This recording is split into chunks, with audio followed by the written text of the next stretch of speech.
Good morning. This is Pastor Zach with the Goodland United Methodist Church with your morning devotion for Tuesday, August 21st. Today I'll be reading from Psalm 84. How lovely is your dwelling place, O Lord of hosts! My soul longs, indeed it faints, for the courts of the Lord. My heart and my flesh sing for joy to the living God.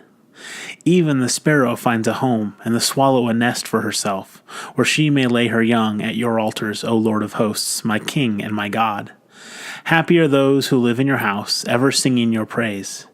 Happy are those whose strength is in you, and whose heart are the highways to Zion. As they go through the valley of Baca, they make it a place of springs. The early rain also covers it with pools. They go from strength to strength. The God of gods will be seen in Zion. O Lord God of hosts, hear my prayer. Give ear, O God of Jacob. Behold our shield, O God. Look on the face of your anointed. For a day in your courts is better than 1,000 elsewhere. I would rather be a doorkeeper in the house of my God than live in the tents of wickedness. For the Lord God is a sun and shield. He bestows favor and honor. No good thing does the Lord withhold from those who will walk uprightly. O Lord of hosts, happy is everyone who trusts in you. One particular part of the psalm jumped out at me as I was reading it, and the verses, for a day in your courts is better than 1,000 elsewhere. I would rather be a doorkeeper in the house of my God than live in the tents of wickedness.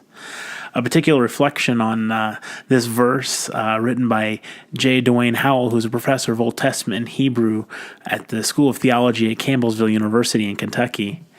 He writes about his experience about being a doorkeeper. He says, when I was a seminary student, I served as a custodian in a local church. For me, it was a dream job. The old church was beautiful and full of history. For the most part, I was on my own. I took pride in what I did and looked for what I could do extra in maintaining the church. For a time, I truly was a doorkeeper, since it was my job to walk through the church and lock up each evening. Something changed with my attitude about the job along the way. Instead of preparing the church for others, I began trying to protect the church from others. I did not want others to come in and mess up the church. I actually tried to keep people from being the church, joining together to fellowship and worship. The doorkeeper can serve in one of two roles. One as a greeter, welcoming others, or two as a bouncer, keeping others from entering.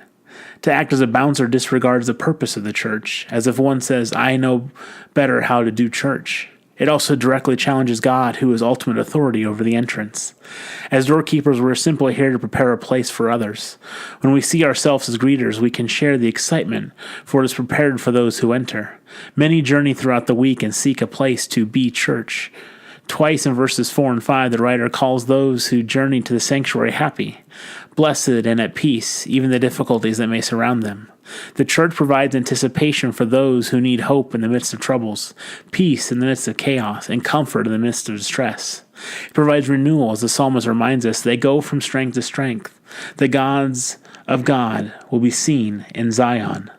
That's our role as a church, to be doorkeepers to God's kingdom, to welcome and greet those who seek out God. Have a blessed day.